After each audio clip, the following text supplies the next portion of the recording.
Zalımıza.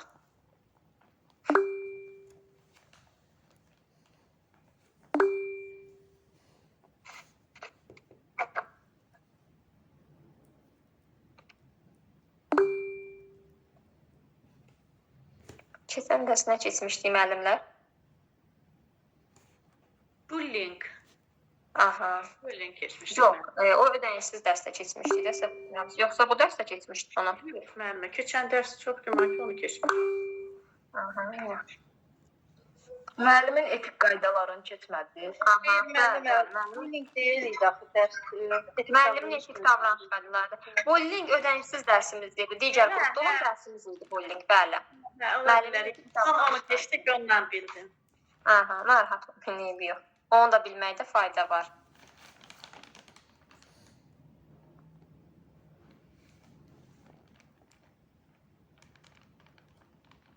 Aha. Keçək o zaman sual cavabımıza.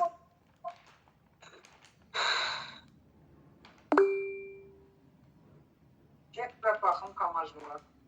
Səslərə diqqət edək müəllimlər. Mən görürəm. Çək bax. Çək bax, arası. Çəkəlidir. Müəllimlər, səslərə diqqət edək, səsləri bağlayaq. Aha. İlk olaraq başlayaq o zaman. Gülnarə müəllimə, hər vaxtınız xeyir. Axşamınız xeyir, necəsiniz müəllimə? Çox sağ olun müəllimə, siz necəsiz? Sağ olun, yaxşı olun. Yaxşı olasınız. Siz deyərdiniz zəhmət olmasa, müəllim əgər qrupunda ona qohumunun bir uşağı təhsil alırsa, müdirin bir nəvəsi təhsil alırsa, ona daha çox diqqət göstərib, digər uşaqları diqqətdən kənarda saxlayırsa, hansı etik davranış qaydasını pozmuş olur? Qərəzsizlik pozmuş olur. Bəli, qərəzsizliyi pozmuş olur. Daha sonra müəllim deyək ki, digər təhsil müəssisəsinin, digər bağçanın, məktəbin müəllimlərini pisləyir əsassız şəkildə. Orada təhsilin keyfiyyətinin aşağı olduğunu qeyd edir. Hansı etik davranış qaydasını pozur? Loyallığı pozmuş olur. Loyallığı pozmuş olur. Geyiminə fikir vermirsə, xarici görkəmi, yəni fikir vermirsə, çalışdığı müəssisənin daxili nizam-intizam qaydalarına əməl etmirsə, hansı davranış qaydasını pozur? Mədəni davranış pozur. Mədəni davranış qaydasını pozmuş olur. Daha sonra siz qeyd edərdiniz, zəhmət olmasa, oyunlar xarakterinə görə neçə qrupa bölünür? 2 yerə bölünür. Hansılar idi? Yaradıcı və qaydalı oyunlar. Aha, düzdür. Qaydalı oyunlar neçə qrupa bölünürdü? Qaydalı oyunlar da 2 yerə bölünür. Hansılar idi? Biri mühərrik oyunuydu. Mütəhərrik.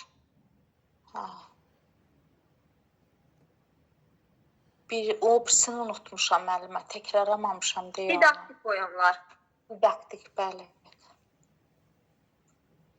Aha, düzdür, yaxşı. İnteqrasiya edə bilərsiniz bir dənə. Ümumiyyətlə, hansı inteqrasiya növlərini istifadə edirik? 2 inteqrasiya növümüz var, bağçaya aid. Şagili və üfüqi. Şagili müxtəlif yaş qruplarındadır, üfüqi isə müxtəlif inkişaf sahələri arasındadır. Bir dənə üfüqi inteqrasiya edin, zəhmət olmasa. Üfüqi inteqrasiya, misal üçün idmanı keçirəm, uşağa sayıram 1, 2, 3, 4. Və yaxud da idmanı keçirəm, musiqi ilə keçirəm. Yəni, idrakla fizikini əlaqələndirirsiniz, idrakla estetik əlaqələndirirsiniz, düzdürmü? Aha, gözəl. İnkişaf sahələrindən siz deyərdiniz, zəhmət olmasa, fiziki inkişaf sahəsinin 1.3 standartın. Təhlükəsiz qaydalarına əməl edir. Aha, düzdür. Yəni, uşaq tutaq ki, ütü toxtadırsa, bilir ki, buna əl vurmaq olmaz. Daha sonra su istidirsə, qaynardısa, toxunmaq olmaz. Və yaxud da ki, qırmızı işıqda dayanırıq, yaşıl işıqda keçirik, düzdürmü? Bunlar aiddir. Cari planlaşdırmanın digər zəhmət olmasa ardıcıllıqla, məsələn standart, sonra nə gəlir? Planlaşdırma, həftəlik planlaşdırmadır, standart mövzu, məqsəd, inteqrasiya, iş forması, iş üsulu, resurslar. Bəli, doğrudur. Sonra nə gəlirdi? Müəllimə, düzü soranı biz yazmırıq. Məsələnin mərhələləri. Aha. Mərhələləri, motivasiya, aktuallaşdırma, dərk etmə, bir də tətbiq etmə, sonra da refleks suallar axırda. Bəli, axırda da qiymətləndirmə aparır. Yəni hər hansı bir fəaliyyət keçmişdirsə, qiymətləndirmə aparır. Dəyərləndirmənin hansı növlərindən istifadə edirik müəllimə? Dəyərləndirmənin 3 növü var: diaqnostik, inkişafın izlənilməsi, yekun hesabat. Aha, doğrudur. Çox sağ olun müəllimə, təşəkkür edirəm. Sağ olun müəllimə, mən təşəkkür edirəm. Buyurun. Sonra Asif yazılan müəllimə hər vaxtınız xeyir. Müəllimə, mən idim Asif yazılan. Yəqin ki, o biri Gülnarə. Adım Gülnarədir. Yəqin o biri Gülnarə müəllimənin nəvəsinə gedir. Çox sağ olun müəllimə, təşəkkür edirəm. Sağ olun. O biri Gülnarə müəllimə də sırrı salsın. Eyb yox, narahat olmayın, buyurun. Digər Gülnarə müəllimə, hər vaxtınız xeyir. Həsənova yazılan. Səs aça bilirsiniz müəllimə? Axşamınız xeyir müəllimə, necəsiz? Çox sağ olun müəllimə, siz necəsiz? Yaxşıyım müəllim. Aha. Siz deyərdiniz zəhmət olmasa, daha doğrusu təhsil verən vəzifəsini yerinə yetirərkən irqinə, etnik mənsubiyyətinə görə, dininə görə fərq qoymamalıdır. Hansı etik davranış qaydasında idi bu? Prinsipə daha doğrusu. Prinsipə? Bəli. İctimai etimad? Yox. Yox.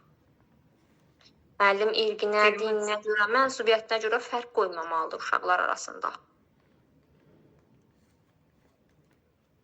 Qərəzsizlik prinsipi, düzdürmü? Qərəzsizlik.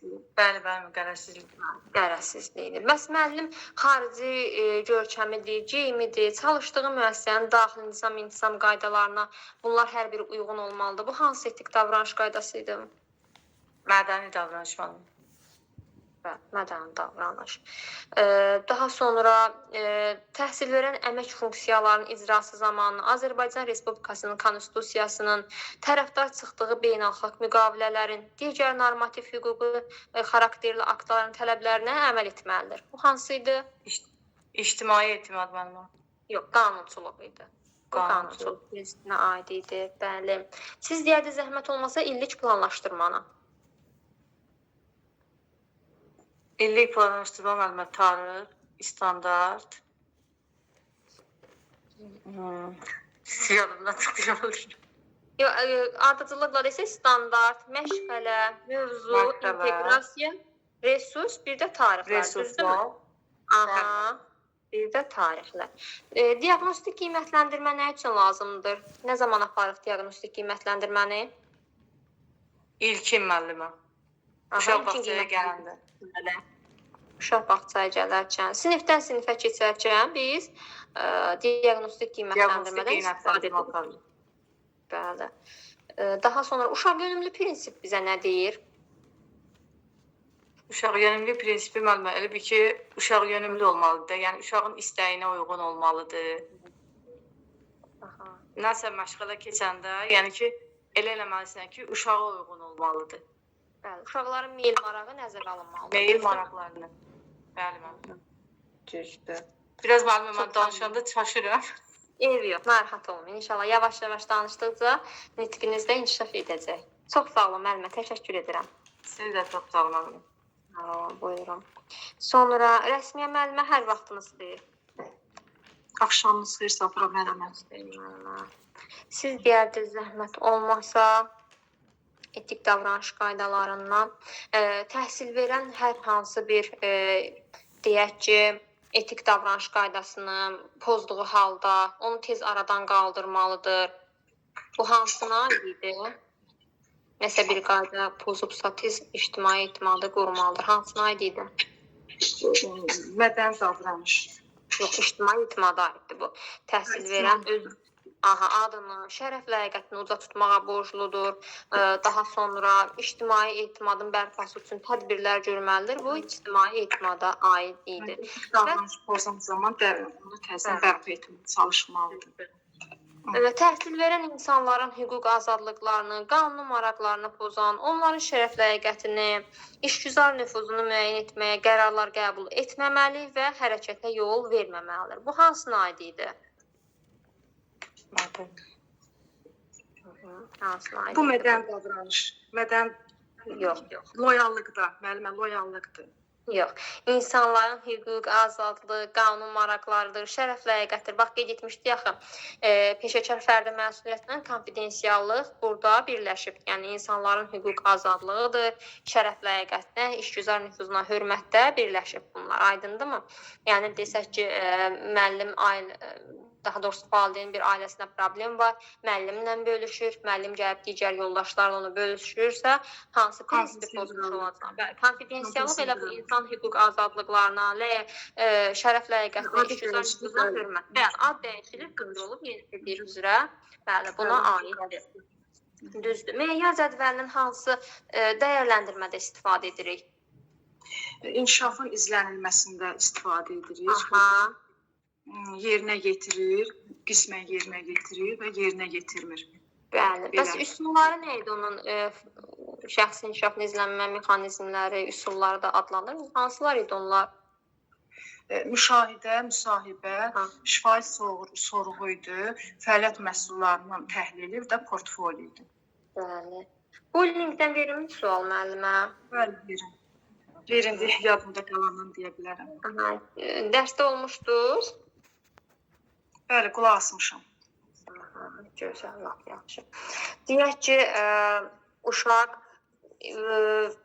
kiməsə bir tutaq ki, bir bullying edəcək, onu özü edir. Heç kimi araya salmır da, özü edir yəni.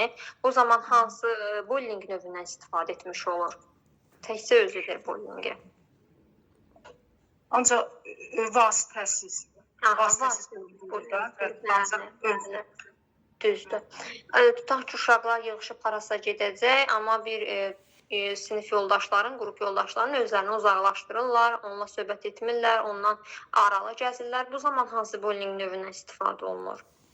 Sosial bullyingdir. Sosial bullyingdir, bəli, sosial bullyingdir. Uşaqlar ayrılır. Aha, göz süzdürmək, mimikalarla bir bullying etmək, bu hansına aid idi?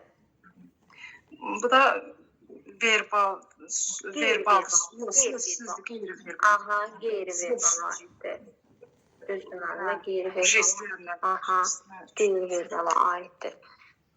Təlimin təşkilinə verilən tələblərdən əyanilik nəyi bildirirdi?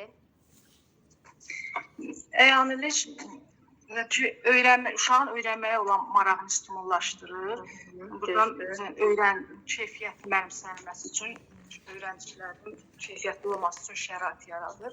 Həm də məsələn əyanilik deyəndə müəllim əyani vəsaitləri uşağa məsələn əyani şəkildə göstərirsə vəsaitləri uşaqların uzun müddət diqqətində yadında qalmış olur. Diferensiallaşdırma, fərdləşdirmə nəyi bildirirdi? Diferensiallaşma, fərdləşmə uşaqların fərdi xüsusiyyətlərini, onların meyl maraqlarını, fizioloji xüsusiyyətlərini, psixoloji xüsusiyyətlərini, fiziki əqli inkişaf səviyyəsini, potensial imkanlarda qurulamağı nəzərə alınır. Məqsəd nədən çıxarılır müəllimə? Məqsəd alt standartdan çıxarılır. Məqsəd nəyə əsaslanır? Məqsəd smarta əsaslanır. Çox sağ olun, təşəkkür edirəm müəllimə. Çox sağ olun, mən sizə təşəkkür edirəm. Məhəbbət müəllimə, hər vaxtınız xeyir. Salam müəllimə, axşamınız xeyir olsun. Axşamınız xeyir olsun müəllimə. Bullying mövzusundan verilmiş sual, dərsdə olmuşdur. Buyur müəllimə, öyrənsiz dərs olmuşum mən. Aha, yaxşı. Deyək ki, bir şagird digər bir şagirdin yanından keçərkən söz atır. Bu qəsdən, yəni məqsədli şəkildə söz atır. Bu hansı bullying aid idi? Məqsədli bullyingdir müəllim. Qəsdən uşağa əzab vermək və ya zorkarlıq göstərmək bu məqsədli bullyingdir. Bir də ki, verbal bullyingdir. Yəni sözlü şəkildə söz atırsa bu verbal. Bəli. Bəli. Aha, doğrudur. Bəli. Bəs bir qrup yoldaşlarının, şagirdlərin, sinif yoldaşlarının şəkillərini götürüb karikatura formasında sosial şəbəkələrdə yayırsa, səsini yayırsa icazəsiz formada, bu hansı bullyinqə aiddir? Bu məqsədlidir də müəllimə. Yoxsa Kiberbullyingdir bu. Kiberdir, bəli müəllimə, kiber, unutmuşdum, kiberdir. Bu bullyinglər bilmə, fiziki bullyingdir, sosial bullyingdir, sonra qeyri-verbal bullyingdir. Bunların hərəsindən biraz məlumatım var. O kiberi amma nəysə heç Kiberbullying sosial şəbəkələrdə kiminsə səsini yazmaqdır, yaymaqdır daha doğrusu, icazəsiz onun haqqında şəkillər. şayiə yaymaq. Bəli, bəli. Tezdə qarşılaşmışdım. Bəli, şəklini götürüb hər hansı bir formada, karikatura formasında yaymaqdır. Bəli, bunlar kiberbullyingə aiddir. Bəs bir qrup şagird tutaq ki, maddi vəziyyəti aşağı olan uşaqlara gülürlər, lağ edirlər. Bu hansı bullyingə aiddir? Sosial bullyingdir müəllimə. Sosial bullyingdir, bəli, sosial bullyingdir. Bəli. Daha sonra kimisə döymək, itələmə, vurma varsa bu hansı bullyingdir? Fiziki bullyingdir müəllimə. Mütəmadi olaraq əziyyət verməkdir da bu əsasən. Düzdür. Daha sonra inkişaf etdirici mühitin komponentləri var idi müəllimə. Hansılar idi onlar? İnkişaf etdirici şeylər var idi, düzürsünüz. O biri var ki, burada komponentlər hansıydı ayarlar? Fiziki mühit, sosial mühit, zaman mühiti. Aha, düzdür. Fiziki mühit odur ki, otağın bir əşyaların yerləşməsi, sonra sosial odur ki, müəllim, tərbiyəçi, yəni ki, belə budur da, belə bunların şeydir. Yəni sonra zaman mühiti odur ki, gün ərzində, zaman ərzində məsələ üçün uşaqların bağçaya adaptasiya olması müddətidir. Bəli, fiziki mühit otaqda mebel, əşyaların ümumi dizayndır. Sosial mühit, uşağın yaşıdları, müəllimlər, tərbiyəçilər, psixoloqlar, bütün günü, yəni böyüklər olan əlaqədir. Zaman mühitdə qeyd etdiyiniz kimi, bəli, adaptasiyadır, vaxtdır, müddətdir, ardıcıllıqdır, proseslər. İnklüziv təhsil istiqamətdə aparılır. Hissələri hansılar idi? Onlar mənim inklusiv təhsil iki istiqamətdədir. Biri tibbi model. Hissələri. Hissələri Nöqtəvi. Bu müəllimə, növləri, inklusiv təhsil növləridir o. Nöqtəvi, hissəvi tam daxil olma müəllimə. Nöqtəvidə odur ki, sağlamlıq imkanları məhdud uşaq, məsələn, ayrı-ayrı dərslərdə gəzinti, oyun, bayram tədbirlərində məsələn qoşula bilər. Hissəvidə odur ki, müəllimə, sağlamlıq imkanları məhdud uşaqlar qrupda bütün deyil. Məsələn, bilavəsə bədən tərbiyəsi deyil, təsviri fəaliyyət deyil, musiqi məşğələsində iştirak edə bilər. Tam daxil olmadır ki, sağlamlıq imkanları məhdud uşaqlar, məsələn, o bütün günü, məsələn, sinifdə bütün tədbirlərdə bu uşaqlar iştirak edə bilərlər. Aha, doğru. Bəli, iştirak edə bilərlər, bəli. Gün rejimindən hansı gün rejiminin komponenti erkən yaşda oyun səviyyəsi daşıyırdı? Gün rejimində, məsəl üçün, bu gün rejimində müəllimə, bu yəqin ki, bu şey olar da, bu oyun olan hansıydı, ay Allah. Tədris məşğələləri. Tədris məşğələləri erkən yaşda oyun səviyyəsi daşıyır. Daha sonra qeyd edərdiniz günün birinci yarısına aid olan komponentləri. Demək, burada günün birinci yarısında müəllimə uşaqları qəbul edirik, səhər gimnastikasıdır, qidalanmadır, tədris fəaliyyətidir, məsələn, gündüz məsələ üçün imkan varsa gəzintidir, sonra biri gündüz yuxusudur, uşaqları yatızdırmaqdır. Doğrudur. Smartın eri nəyə bildirirdi? Smartın eri müəllimə burada demək şey bildirir, resurslardır. Yəni əlimizdə olan məşğələ keçirik, bizim əlimizdə olan resurslardır. Məsələn, real imkanlar nəzərə alınmalı. Yəni təlim nəticəsində mövcud resurslarımız əlimizdə olmalıdır. Öyrənmə mühitinin məsələ üçün bura ağlapatan şəkildə çıxarılmalıdır. Yəni biz elə resurslar eləməliyik ki, bizim məşğələmizə uyğun olsun. Uşaq onu qavraya bilsin ki, Bəli. Baxın, məqsəd yazarkən bizdə əgər tutaq ki, fiziki mədəniyyət məşğələsi, yəni hər dəfə qeyd edirik, topdan istifadə edəcəyik, düzdürmü? O top yoxdursa mən məqsəddə yaza bilmərəm onu, düzdürmü? Çünki Elə yoxdur onu bu mənim. deməsi müəllimə fikrimi çatdıra bilmərəm. Bəli, onu deyirəm ki, yəni ki, bəli, yəni nə məqsəd yazmışamsa, mən əlimdə mən real imkanları nəzərə almalıyam. Yəni olmayan şey özümdən havadan sudan yaza bilmərəm. Əlimdə nə real imkanlar var, onu nəzərə almalıyam müəllimə. Məsələn, bunu demək istədim, məsələn, fikrimi düzgün çatdıra bilmədim. Elə yox, narahat olmayın, doğrudur. Çox sağ olun Məhəbbət müəllimə, təşəkkür edirəm. Müəllimə nə tez qutardı bəs sual cavab? Digərlərinə də vaxt ayırıq müəllimə, bəs edək, narahat olmayın. Əsas odur ki, bilirsiniz.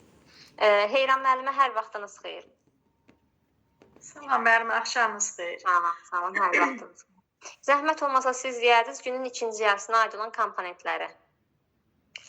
Günün ikinci yarısı uşaqların yuxudan oyadılması, su prosedurları, sonra gəzin, axşam yeməyi, gəzinti və uşaqların yola salınması. Birinci, uşaqların yuxudan oyanması, duş qəbul, yəni əlizi yuyulması, qidalanmadır, müstəqil oyanmadır, axşam gəzintisi, uşaqların evə yola salınmasıdır, düzdür. Rejim nəyə ümumiyyətlə? Rejim nəyə deyilirdi? Rejim uşaqların gün ərzində nə ilə məşğul olduqları, yəni ki, rejimə salınması, necə deyim müəllimə? Gün ərzində uşaqların ardıcıllığı. Məşğələlər həftəlik miqdarına zəhmət olmasa deyədiniz, 1-2 yaş körpələr qrupundan. Məşğələrin həftələr miqdarı müəllimə yuxarıdan aşağı gəlsəm olarmı? Bəli, deyin bu. Məktəbə hazırlıqda 12, böyük qrupda 10, orta qrupda 10, ikinci kiçik qrupda 8, birinci kiçik qrupda 6. Aha, doğrudur. Portfolyo nələr aid idi müəllimə? Portfolyoya gündəlik qeydlər, ailə məlumatları, təsviri qeydlər, bunlar bir də nə idi? O yekun, yox, onu həmişə unuduram onun adını. Aha. Yekun, bir də müəllimə nə idi? Onun adını unuduram. Hansı müəllimə? Ailənin məlumatları, yaş inkişaf səviyyəsi cədvəli, təsviri bilgiləri. Ailənin məlumatlarında nələr qeyd olunur və nə üçün lazımdır? Ailənin məlumatlarında ailədəki ata-ananın harda işlədiyi, onların telefon nömrəsi, yaşadığı ünvan ki, Allah eləməsin, uşaqda nəsə bir narahatçılıq olsa, onlarla əlaqə saxlamaqdan ötürü. Aha, düzdür. Bullyingdən verilmi sual? Dərsdə Verin müəllimə, oxumuşam, elə bilirdim, odur bugünkü. Yaxşı etmişsiniz, oxumağınızda fayda var. Yəni, hər şeydən məlumatlı olmaq yaxşıdır. Siz deyərdiniz, zəhmət olmasa, məsələn, nəzrin tutaq ki, hər dəfə palata yoldaşı Əsmərin qələmini gizlədir. Amma bunu zarafat üçün edir də, bilmir ki, bullying etmiş olur. Bu hansı bullying adlanır? Məqsədsiz bullyingdir müəllimə. Məqsədsiz bullyingdir. Fiziki əziyyət vermək, itələmək, vurmaq. Bu fiziki bullyingdir. Fiziki bullyingdir. Qəsdən edilmiş bullying necə bullying adlanırdı? Qəsdən edilmiş, məqsədli bullyingdir. Hə də məqsədli bullyingdir. Bəs mimikalarla kimsə yanımızdan keçir, ağız əyirik, göz büzdürürsə? Qeyri-verbaldır bu. Bəli, qeyri-verbaldır.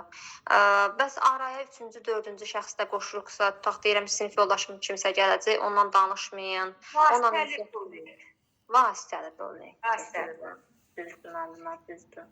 Bədii təfəkkür məşğələsi hansı standart əsasında verilir? Bədii təfəkkür məşğələsi 2-2 standartı nitqi dinləyib anlayır. Nəql etmə metodunu deyərdi zəhmət olmasa. Bədii təfəkkür məşğələsi nəql etmə metodu necə aparılırdı? Mən unutmuşam onları. Orada nəql etmə zamanı mətnə ixtisar oluna bilər. Bəzi əlavələr oluna bilər. Müəllimə yaxşı səs tonundan bəli. Yəni tərbiyyətini ucadan ifadəli oxusu ən asan əlverişli metodlardan biri hesab olunur. İfadəli oxusu. Düzdür. Tamamilə doğru. Bəs şeirlərin öyrənməsində uşaqlar neçə yaşdan nəzm əsərlərini öyrənməyə başlayırlar? 2 yaşdan. 2 yaşdan, doğrudur. 1-3 yaşlı uşaqlarla hansı iş formasından istifadə edirik? 1-3 yaşlı uşaqlarla, yarım qruplarla, kollektiv, bir də fərdi. Düzdür. Fiziki mədəniyyət məşğələsi neçə hissədən ibarətdir? Mədəniyyət məşğələsi 3 hissədən, əsas hissə Giriş hissə, əsas hissədir də yekun hissə. İkincisi, düzdür. Bir də siz deyərdiniz inklüziv təhsilin yanaşması, modellərin deyərdiniz zəhmət olmasa. Təhsilin iki yanaşması var. Tipli model, bir də sosial model. Tipli modeldə uşaqları qınaq obyekt kimi baxılır.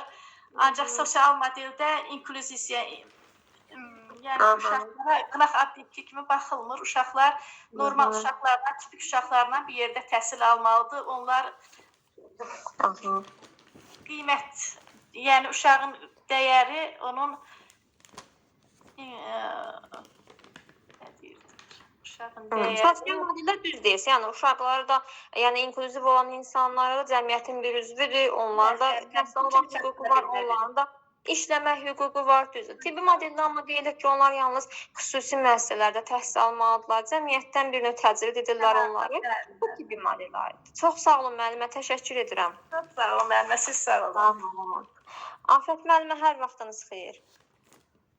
Hansı müəllimlər sual cavab olunub, əl işarəsini aşağısan, zəhmət olmasa. Afət müəllimə.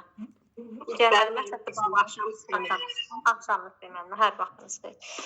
Deyərdiniz, zəhmət olmasa siz bədii təfəkkür məşğələsində kölgə teatrı necə aparılır?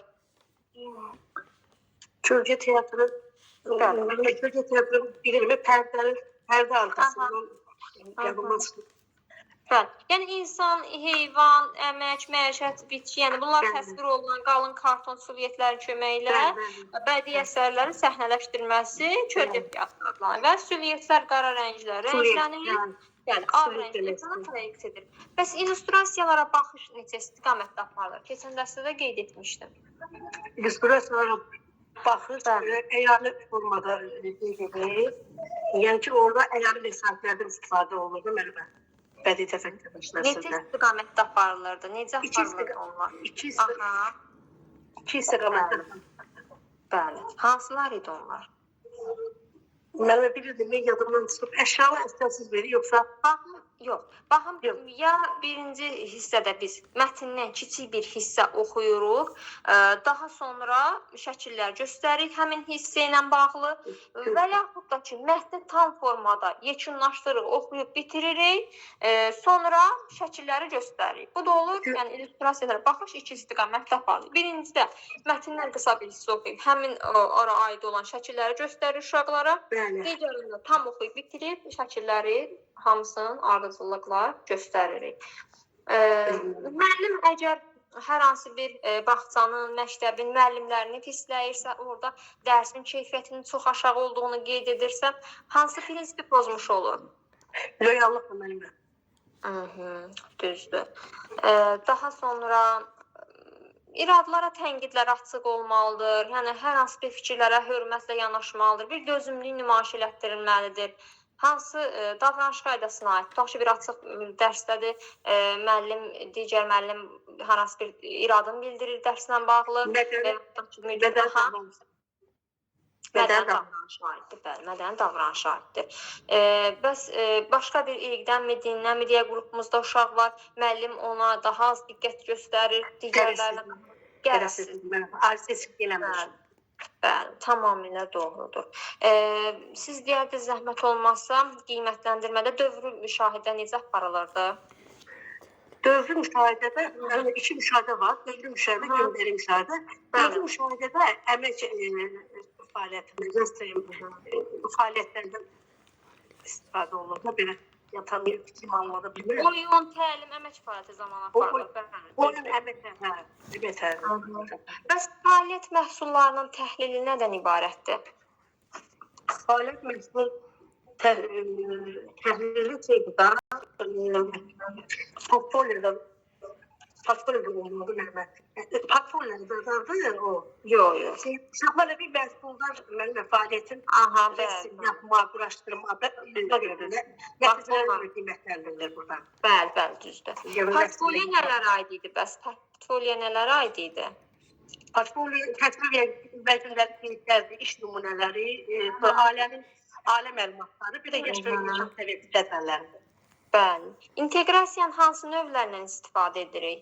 İki növünə istifadə edirik, şağırı və üfüqü. Məzmun standartı nəyə deyilir? Məzmun standartı 2 hissədən ibarətdir. Bilik və fəaliyyət. Aha. Və hər standartda 2 hissədən ibarət idi. Hansılar idi? Allah. Əsas standart, alt Əsas və alt standart. Şimdi davranışı bilirəm. narahat olmuyor. Alt standartın funksiyaları nədən ibarət idi müəllimə? Alt standartın 4 funksiyası var. Təlim məsuliyyətinin müəyyən olunmasıdır. Burada təlim strategiyalarıdır burada. Bir də təlimdə inteqrativliyi təmin etmək. Bir də təlimdə məzmun davamlı inkişafını təmin etmək. Aha. Tərbiyəçi müəllim kimə deyilir? Tərbiyəçi müəllim elə bir ki, deyirsiniz da, fasilitator deyə bilmirəm. Amma necə idi onun tərbiyəçi müəllim necə bir şəxs Tərbiyəçi müəllim sinifdə uşaqların hər tərəfi insafını, məktəbə hafızlığını, həyata keçirdən elə bir ki, həm orta və ali təhsil şəxsi də. Aha, düzdür. Bir müəllim əvvəlcədən dərsin proqramını, planını hazırlamırsa, resurslarını hazır etmirsə, hansı prinsipi pozmuş olur? Nəticə yönlü prinsip pozur. Nəticə yönlü, bəli. Bəs uşaqlara bir tapşırıq veririk və onu axırda qiymətləndirmirik. Bu zaman hansı prinsipi pozuruq? İnşaf yönlü prinsip. Bəli, düzdür. Çox sağ olun müəllimə, təşəkkür edirəm. Sağ olun. Sağ olun. Ruhiyyə müəllimə hər vaxtınız xeyir. Sağ olun, axşam. Axşamınız xeyir müəllimə. Siz deyərdiniz, zəhmət olmasa, uşaqların meyil maraqlarını nəzərə almaqdır, potensial imkanlarıdır, öyrənmə tərzləridir. Hansı prinsip aid idi bu? Differensiyalaşdırma və fərdləşmə. Prinsip. Uşaq yönümlü. Uşaq yönümlüdür, bəli. Deyək ki, müəllim, dərsimiz başlayır saat 9-da, müəllim deyir, yox, mən saat 10-da gələcəm dərsə və yaxud da ki, 9:30-da gələcəm dərsə, yol uzaqdır, gəlib çata bilmirəm. Bu zaman hansı etik davranış qaydasını pozmuş olur? Mədəni davranışını. Yox.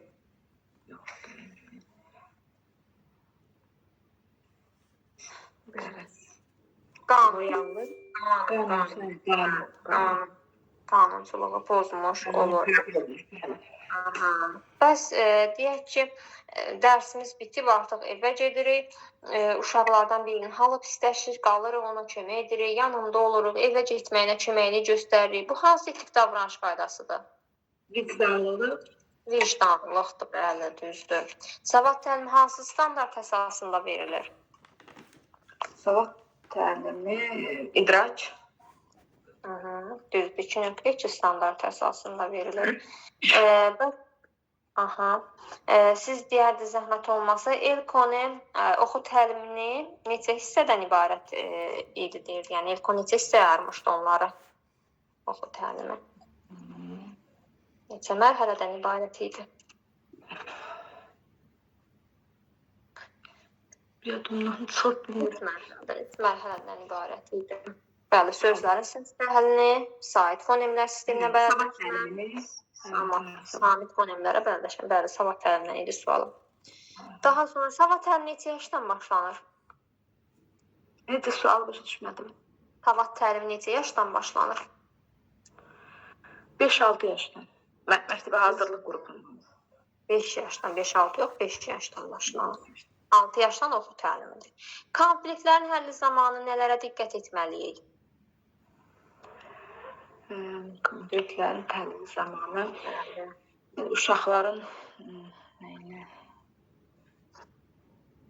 bilirəm, amma fikrimi ifadə edə bilsəm. Birinci nə edirdik? Vəziyyətə sakit yanaşırdıq, doğru? Doğru, sonra uşaqları dinləyirdik. Uşaqları dinləyirik. Sonra da İştirak edən bütün uşaqların fikirlərini alır. Düzdür, yəni nə üçün baş verdi bu konflikt, nədən yarandı? Hər iki tərəfi dinləyirik, həlli yolları barədə onların fikirlərini alırıq. Əgər bəzən həmin hərəkəti təkrarlamaq üçün səhnəcik kimində onu edə bilirik. Problemi onlar üçün yerinə təkrar, yəni nə üçün baş verdi deyə səbəbini öyrənməyə çalışırıq da. Daha sonra uşaqların fikrini alırıq, yoxsa biz özümüz fikri irəli sürürük və barışıq üçün lazım ola biləcək addımları atırıq. Uşaqların prosedura riayət etməməsinin səbəbləri var idi, deyə bilərsiniz. Prosedur müəllim onu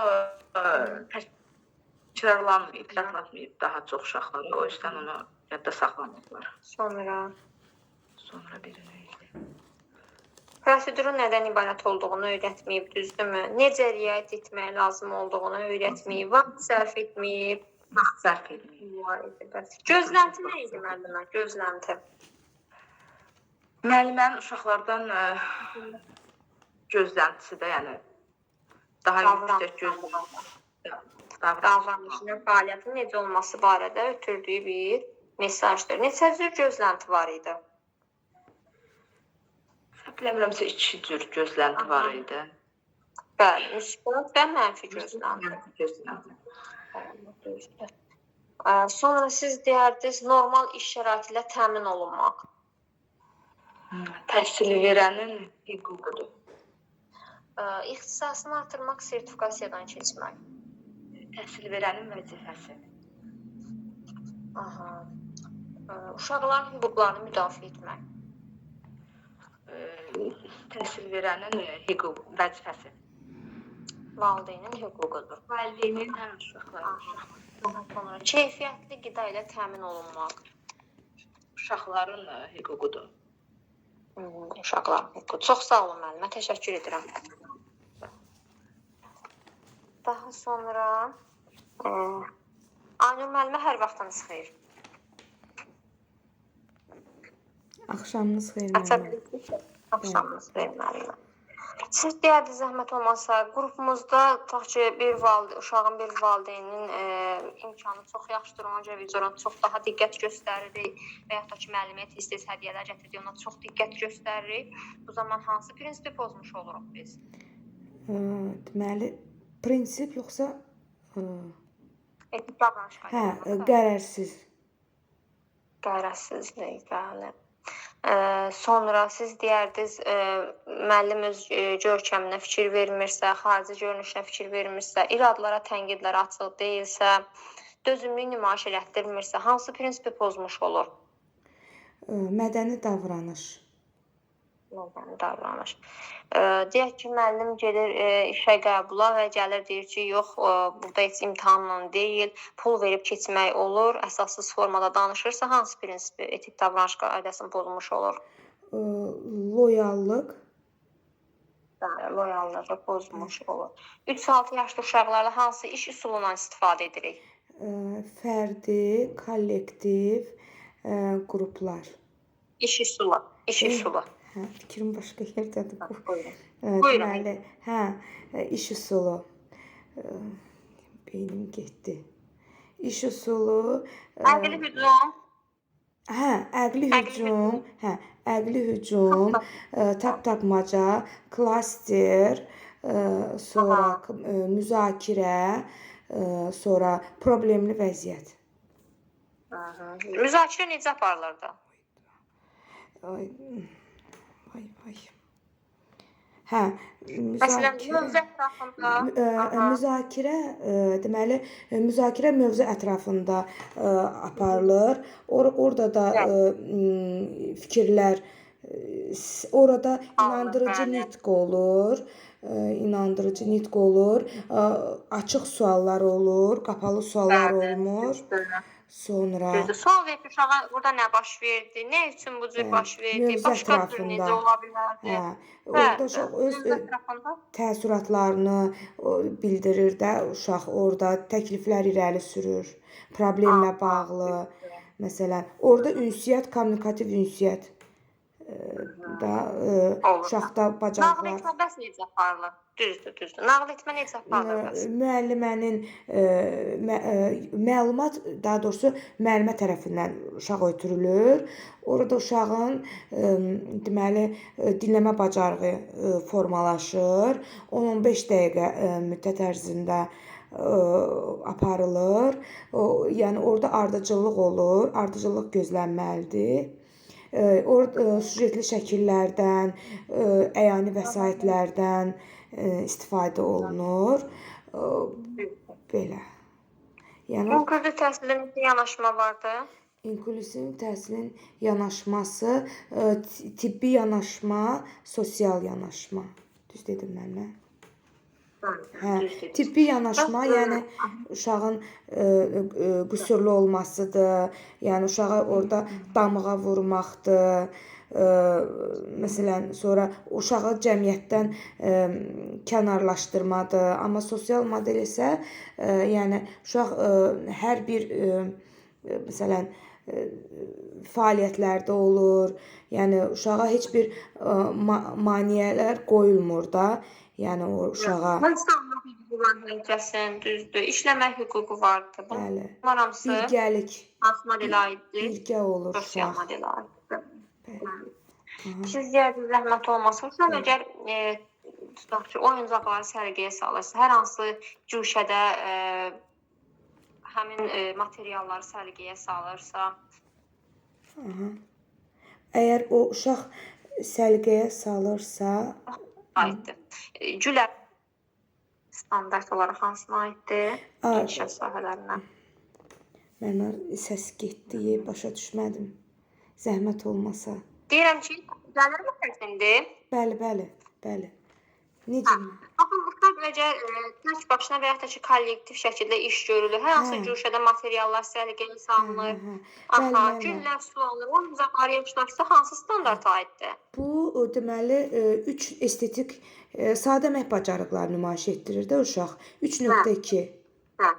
Sadə əmək. Peki standartına aiddir. Bəli. Bəs qrupumuza yeni bir uşaq gəlibsə, başqa bir irqdən ola bilər, başqa milliyyətdən ola bilər, uşaqlar ona oynamır, oyuncaqlarını bölüşmür. Hansı standarta aiddir? O orada 4.3. Bəli, 4.3 standartına aiddir, düzdür. Siz deyərdiniz, zəhmət olmasa, maddi texniki bazaya nələrə aid idi? İnfrastruktur, yəni İnfrastruktur aiddir, maddi texniki baza aiddir. hə, maddi texniki baza, yəni müəllimə vəsaitlər, fəaliyyət güşələrimiz Tədris bəyanı vasitələr, və bəli, vəsaitlərimiz, sonra yəni otağın içində idman daşınan avadanlıqları, əmlaklar. Amma daşınmaz əmlaklar isə orada infrastrukturdur. Yəni binadır, müəllimdir, qrup otağıdır. bəli, qrup otağıdır bu. Kitabxanadır. Bəli, kitabxanadır. Bunlar İnfrastrukturdur. Dövlət dili nə dilidir? Məktəbədə təhsil müəssisəsində Azərbaycan dili.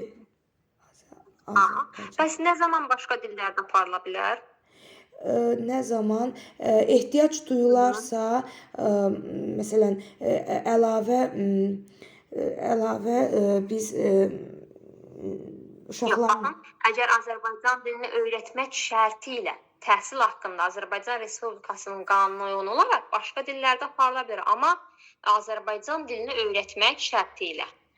Aydındır? Yəni ancaq Azərbaycan öyrətmək şərti ilə aparıla bilər. Çox sağ olun müəllimə, təşəkkür edirəm. Çox sağ olun. Sağ olun. Akşin Azadəyə yazılan müəllimə. Hər vaxtınız xeyir. Müəllim, axşamınız xeyir, necəsiz? Çox sağ olun, siz necəsiz?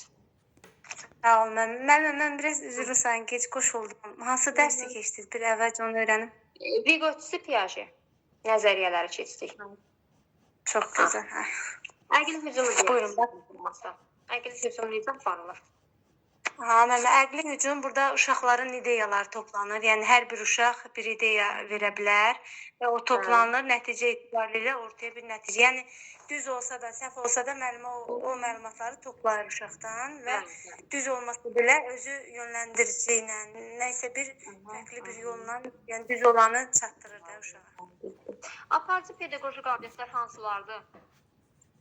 Müəllim, təşkilatçılıq və didaktik qabiliyyətlər. Perspektiv qabiliyyət necə bir qabiliyyətdir? Perspektiv qabiliyyət uşağın daxilinə nüfuz eləməkdir də. Yəni uşaq bugün bekafdırsa, keyfi yoxdursa, onun söhbət apararaq daxilinə girərək, yəni bunun səbəbini öyrənməkdir. Daxilə nüfuz etmə deməkdir. Başa düşürəm. Yadımda qalır. Şəxsi inkişafın izlənməsində məqsəd nədir? Şəxsi inkişafın izlənməsinə məqsəd odur ki, yəni uşaq inkişafı da, yəni nə yöndə inkişaf edir? Uşaq Necə öyrənir? məşğul hər şey izlənilir. Necə öyrənir, bəli, necə inkişaf edir, onlar izlənilir. cavab verməlidir. Bu Qeyd suala olunub cavab qiymətləndirmək. verməlidir. Bəli, onun sosial, psixoloji, fiziki hazırlığı təmin etməkdən Hamısı hərtərəfli izlənir də Aha. mənim. Bəli. Sonra siz deyərdiniz zəhmət olmasa əks əlaqə rəy verilərkən nələrə diqqət etmək lazımdır? Məmə rəy verilərkən onlara diqqət olunmalı ki, yəni rəy indiki zamanda verilməlidir. Rəy yəni necə deyim, beyinə yönəlik olmalıdır. Yəni İdraka. ay, Aha. idraki İdrak yönəlik yönəlik olmalıdır. olmalıdır. Emosionala yönəlik olmalıdır. Məsələn, uşaq Bəli, Aha, şeir danışıbsa, biz demirik, afərin, sən əla şeir dedin, sən lap şair imişsən. Bu, yəni emosiyalara yönəlik şeydir, aydındırmı? Aha, olmaz. Bəli, Bəli. keçmişə yönəlik rəy verə bilmərik. Rəy vaxtında verilməlidir. Gələcəyə yönəlik olmalıdır. Uşaq hər hansı bir fəaliyyəti yerinə yetirib, bitirib, artıq üstündən bir həftə, 10 gün, 15 gün keçib, biz deyə O bilərik ki, rəy sən o sayılmır da, yəni onu Bəli, verə bilmərik. Aha, düzdür. Daha sonra siz deyərdiniz zəhmət olmasa, ümumi təlim nəticəsi nədir? Təlim nəticəsi nədir? Mən ümumi təlim nəticəsi, yəni il sonunda nəticə gəlinmiş nəticədir. Yəni bir ilin sonunda. Təlim nəticəsi isə məşğələnin sonunda əldə olunan nəticədir. Aha, düzdür. Məqsəd nədən çıxarılır? Alt standartdan çıxır məqsəd.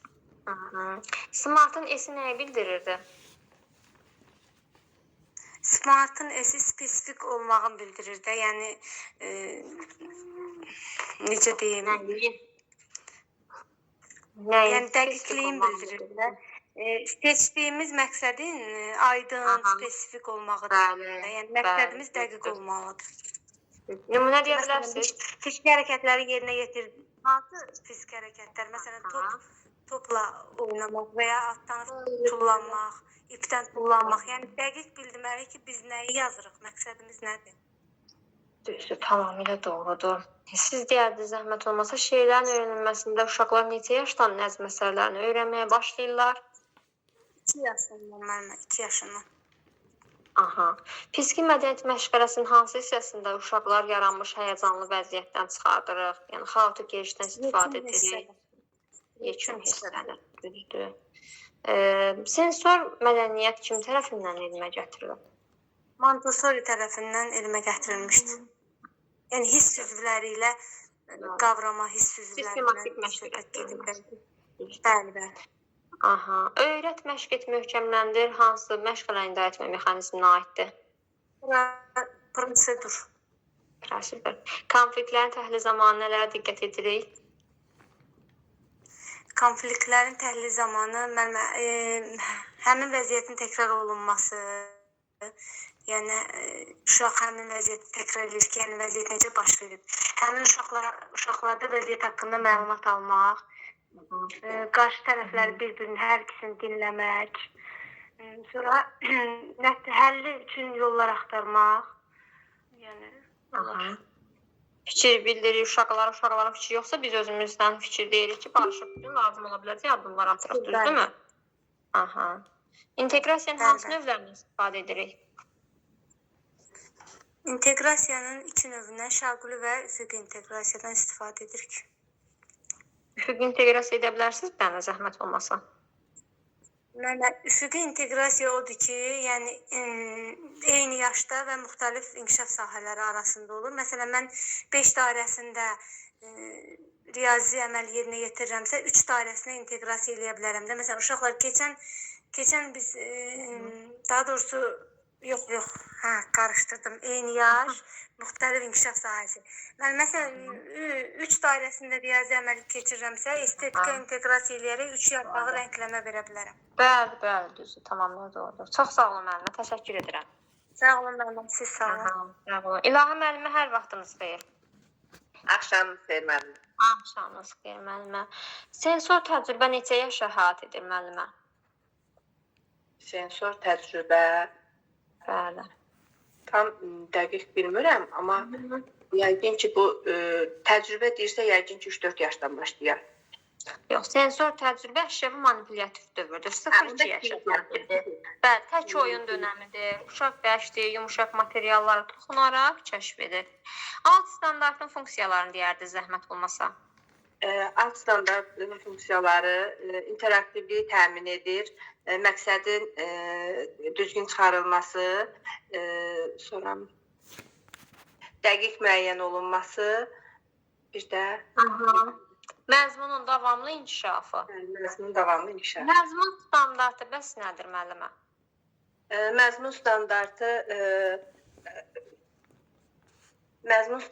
məzmun xəttinin həyata keçirilməsində aparılan yol. Məzmun standartı uşağın bilik bacarıq hissəsinə qoyulan dövlət tələbidir. Dövlət. Bəli, bilik uşağın nə öyrənəcəyidir, bacarıq öyrəndiyini necə nümayiş etdirməlidir. Düzdürmü? Bəli. Aha. Bəs məzmun standartı neçə hissədən ibarət idi? Hansıları idi onlar? Standart. Əsas standart, alt standart. Bəli, düzdür. Əsas standart nəyə deyilir?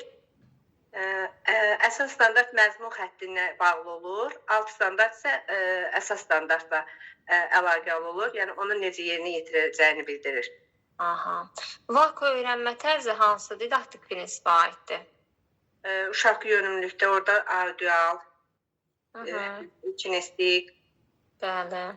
verbal, Vizual, oxuyub anlamalıdır. Uşaqların milli marağı nəzərə alınırdı. Şəxsiyyət yönümlülükdə nə deyilirdi bəs? Bəli, orada da ki uşaqların nə bacarıqları idi, orada da elə deyilirdi. Zəruri həyatı Zəruri bacarıqları. həyatı bacarıqları, bəli, orada Nələr uşaqlarda aiddir ora? orada birinci idrak, ünsiyyət, idrak, psixomotor və mədəni müxtəlifliyə hörmət. Dəyərlərə hörmət var idi, düzdürmü? Bəli. Aha. Müəllim əgər 5 dairəsini keçib, sonra qayıdıb 3 dairəsini keçirsə, hansı prinsipi pozmuş olur? Burada o inkişaf yönümlülük prinsipi, uşaq yönümlülük prinsipini. Niyə? Bir də yox, inkişaf yönümlülük prinsipi. Yox. 5 dairəsi, yox, uşaq yönümlülük, yəni uşağın meylini nəzərə almadan uşağın potensialını bilməlidir ki, sonra bunu keçsin. Uşaq yönümlülük. Varislik prinsipi, varislik prinsipi. Sadədən mürəkkəbə, bəli. Sadə mürəkkəbə get. Necə ki, alt standartlarda var, sadə mürəkkəbə doğru gedir. Düzdür. Ümumi təlim nəticəsi nə idi? Təlim nəticəsi nə idi? Ümumi təlim nəticəsi perspektiv planda, illik planda göstərilir. Təlim nəticəsi də həm məşğələnin sonunda göstərilir. Sonra siz deyərdiniz, övladı üçün məktəbə qədər təhsil müəssisəsi seçmək. Bu valideynin hüququ. Düzdür. Daha sonra ildə bir dəfə dövlət hesabına tibbi müayinədən keçmək. Bu təhsil verənin hüququ. Yox, ildə bir dəfə keçmək onun vəzifəsi. Çünki ildə bir dəfə keçib. Aha. Uşaqlarda da var idi, bəs o necə idi? Onlarda o hüququydu, onlarda pulsuzdur da, yəni pulsuz. Kognitiv qüsurlu ola bilər uşağın, görmək qüsurlu, psixoloji bir problemi, ona görə keçmək, bəli, ödənişsiz idi. Yəni uşağın hüququna aiddir. Keyfiyyətli qida ilə təmin olunmaq. O da uşaqların hüququ. Dövlət standartlarına uyğun olaraq uşaqları məktəb təliminə hazırlamaq. Bu təhsil verənin vəzifəsi. Vəzifəsi. Çox sağ olun müəllimə, təşəkkür edirəm. Sağ olun. German yazılan müəllimə hər vaxtınız xeyir. Səs aça bilirsiniz müəllimə? Salam müəllimə, axşamınız xeyir. Hər vaxtınız xeyir olsun. Siz deyədiniz, inklüziv təhsil neçə mərhələsi vardı? Hansılardı? İnklüziv təhsilin 4 mərhələsi var idi. Deməli, diskriminasiya idi, inteqrasiya idi, segregasiya idi, inklüziya idi. Diskriminasiya nə idi? Nəyi bildirirdi diskriminasiya? Burada uşaqlar tamamilə təhsildən kənarda qalırdılar, yəni təhsil almadılar. Düzdür. Fiziki mədəniyyət məşğələsi neçə hissədən ibarətdir? Fiziki mədəniyyət məşğələsi 3 hissədən ibarətdir. Əsas hissə, giriş hissə, əsas hissə, bir də ikinci hissədən ibarətdir. Düzdür. Sensor inkişaf üçün olan oyunlar var idi. Hansıları idi onlar? Burada deməli meyvələrlə oyunlar idi, konservari piramida idi, dadından tanı oyunu idi. Meyvə tərəvəzlərlə olan, yəni bunları hesab eləmirəmsə. Aha, düzdür. Daha sonra siz gəlincə üçün hesabat neçə dəfə aparılır? 2 dəfə aparılır. Bir 3 yaşın sonunda aparılır, bir də məktəbə qədər təhsilin sonunda, yəni 6 yaşda aparılır. 1-3 yaşlı uşaqlarla hansı iş formasından istifadə edirik? Fərdidir, kollektivdir, bir də yarım qruplarla. Məşğələ arası fasilə neçə dəqiqə olur? 10 dəqiqə. Yay fəslində bütün yaş qruplarında neçə məşğələ keçirilir? Bir məşğələ. 6 gün iş həftəsi olanda 6-cı gündə məşğələ keçirilir. Oyun və əyləncə məşğələ. Siniflər etalon nəyə deyilirdi müəllimə? Sinifsal etalon əsasən, yəni hamı tərəfindən qəbul olunur da, yəni ki, məsəl üçün forma etalonu var, rəng. Uşaqlarda əşyaların xarici əlamətinin hamı tərəfindən qəbul haqqında təsəvvürün formalaşmasıdır. Uzun müddətli mürəkkəb prosesdir. Zaporojets tərəfindən elmə gətirib, düzdürmü? 2 və daha artıq əlamətə görə əşyanın, obyektin zihinsel olaraq təsəvvürdə canlanmasıdır. Cari planlaşdırmaya nələrə aid idi? Standartdır, mövzudur, məqsəddir, inteqrasiyadır, iş formasıdır, iş üsuludur, resursdur. Sonra nə gəlirdi?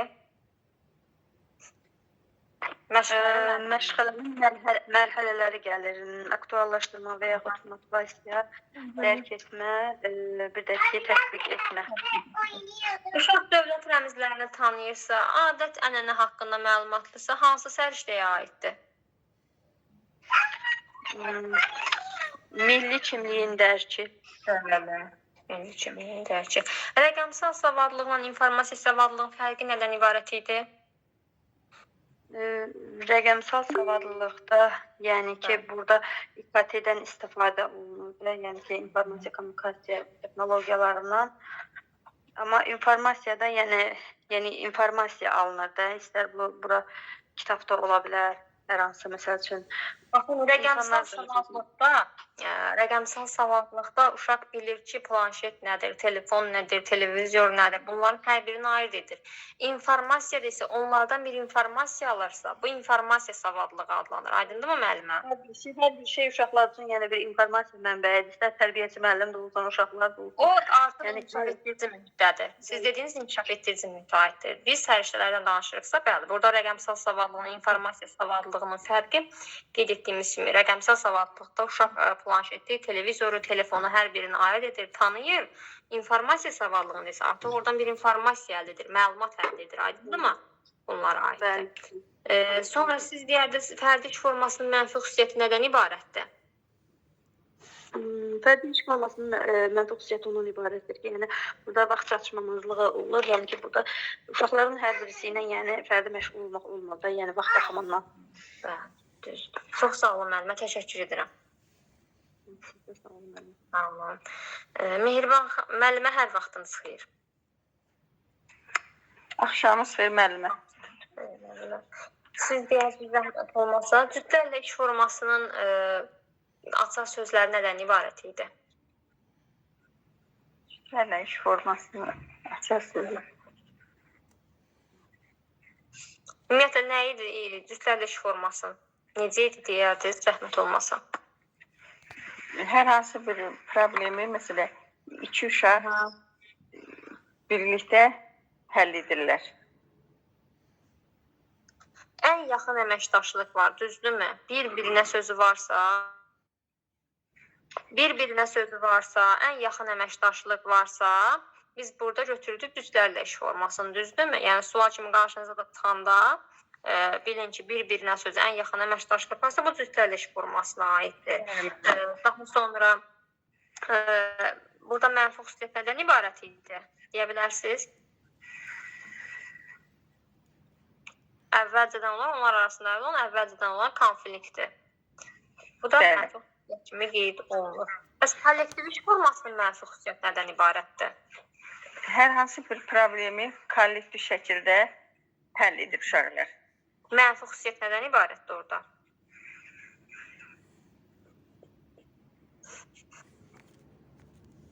Mənfi xüsusiyyət ondan ibarətdir ki, müəllim bir tapşırıq verir uşaqlara.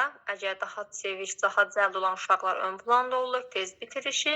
Digər uşaqlar isə, potensial imkanı zəif olanlar isə geridə qalırlar. Sertifikasiya hazırlaşırsınız müəllimə? Bəli, müəllimə. Uğurlar. Günün birinci yarısına aid olan komponentləri deyərdiniz. Uşaqların qəbulu, səhər idmanı, səhər yeməyi, məşğələlər, gəzinti, günorta naharı, Gündüz yuxusu. gündüz. Sonra aparıcı pedaqoji qabiliyyətləri hansılara aid idi?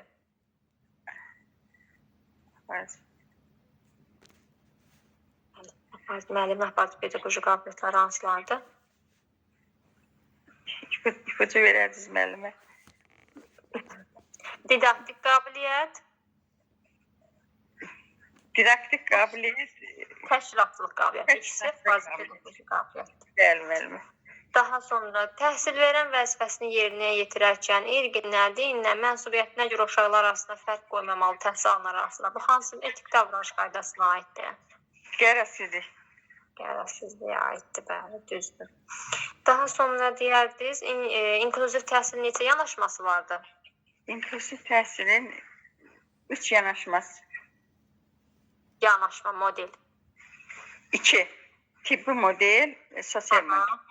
Bəli, Tibbi model, sosial model. Aha, düzdür. Sosial modeldə nə deyilirdi? Uşaqların sosial modeldə uşaqların tibbi modeldə damğa vurulurdu. Sosial modeldə Aha. Tibbi modeldə bəli, uşaqlara damğalar vurulur. Deyilir ki, yəni xüsusi müəssisələrdə təhsil almalıdırlar, düzdürmü? Sosial modeldə isə baxın qeyd etmişdik əvvəlki dərslərdə də avtobusda, keçidlərdə onlar üçün yerlər qoyulur, düzdürmü? Onlar da nəzərə alınır. Onların da təhsil almaq hüququ var, işləmək hüququ var. Cəmiyyətə adaptasiya olunmalıdır. Bunlar sosial modelə aiddir. Çox sağ olun müəllimə, təşəkkür edirəm. Çalışın biraz çox diqqət edəsiniz dərslərə, mövzulara, PDF-lər oxuyun, testlər işləyin. Çalışın özlərinizdə biraz da işləyəsiniz. Müəllimə işləyirəm, çox sağ ol. Ancaq ki, belə cavabda çətinlik çəkirəm. Testlərdə amma... Yaxşısınız testlərdə? Bəli. Aha, gözəl. Çalışın, sual cavablarda iştirak edin ki, nitqiniz də inkişaf etsin, söz bazanızda. Müəllimə sizin dərsinizə qoşulan birinci dəfədə inşallah çalışıram ki, müəllimə sual cavabda iştirak edeyim. Yaxşı olar inşallah. Çox sağ olun, təşəkkür edirəm. Başqa müəllimə sözünüz, sualınız varsa buyura bilər.